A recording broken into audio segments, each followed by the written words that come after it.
एक बार महात्मा बुद्ध के शिष्य आनंद ने महात्मा बुद्ध से पूछा कि गुरुदेव, उत्तम व्यक्ति कौन होता है।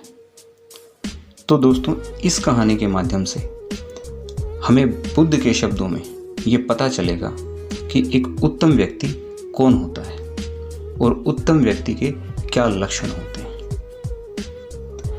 बहुत पुरानी बात है। गौतम बुद्ध एक शहर में प्रवास कर रहे थे और उस समय उनके कुछ शिष्य भी उनके साथ थे।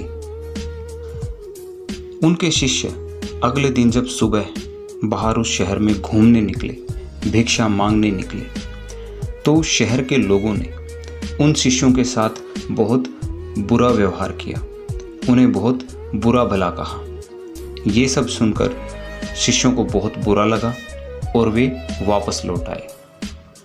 बिना किसी कारण के जब कोई किसी को बुरा भला कहे तो उस पर नाराज होना एक स्वाभाविक सी बात है। शिष्यों को नाराजगी हुई, उन्हें बुरा लगा, उन्हें क्रोध भी आया और वे वापस आ गए।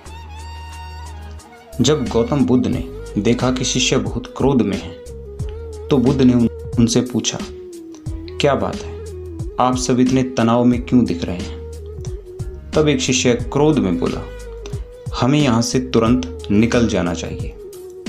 जब हम बाहर शहर में घूमने गए तो यहाँ के लोगों ने बिना किसी वजह हमें बहुत ही बुरा भला कहा। जहाँ हमारा सम्मान न हो वहाँ हमें एक पल भी नहीं रहना चाहिए, उस शिष्य ने बुद्ध से कहा। और ये भी कहा कि यहाँ के लोग सिर्फ दुर्व्यवहार के सिवा और कुछ नहीं जानते। ऐसा सुनकर बुद्ध ने मुस्कुराकर उनसे पूछा, तो भला बताओ ऐसी कौन सी जगह है जहाँ के लोग सद्व्यवहार करेंगे। ऐसा तो कहीं भी हो सकता है। दूसरा शिष्य इसको सुनकर बोला, हम कहीं भी जाएंगे, वहाँ के लोग इस शहर के लोगों से तो भले ही होंगे। तो इस तरीके से शिष्यों ने अपनी नाराजगी जताई। ये सब सुनकर गौतम बुद्ध बोले, किसी जगह को सिर्फ इसलिए छोड़ देना गलत होगा क्योंकि वहाँ के लोग दुर्व्यवहार करते हैं। भाई, हम तो संत लोग हैं, हमें तो कुछ ऐसा करना चाहिए जिससे लोगों में सद्गुण आए। हमारा काम है लोगों की बुराइयों को ख़त्म करना और उनमें अच्छाइयों को भरना। उस स्थान को तब तक नहीं छोड़ना चाहिए जब तक हम अपनी अच्छाइयों से वहाँ के लोगों को सुधार न दें। हमारा तो काम ही ये है, जिन लोगों में बुराइयां हैं उनकी बुराइयों को ख़त्म करना और उन्हें अच्छे इंसान बनाना।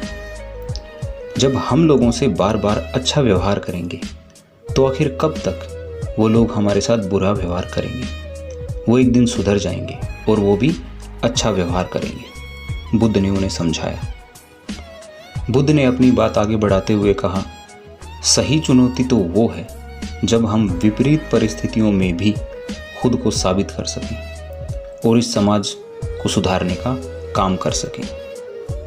बुद्ध की ये सब बातें सुनकर बुद्ध के एक शिष्य जिनका नाम था आनंद, उनके मन में एक प्रश्न उठ खड़ा हुआ। उन्होंने बुद्ध से पूछा, भगवान, उत्तम व्यक्ति किसे कहते हैं।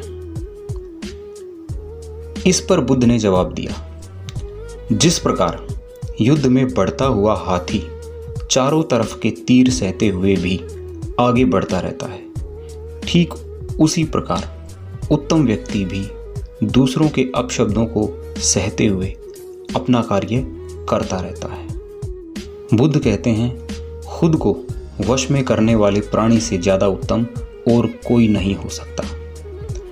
बुद्ध की बात शिष्यों को अच्छी तरह से समझ में आ गई और उन्होंने वहाँ से जाने का इरादा त्याग दिया।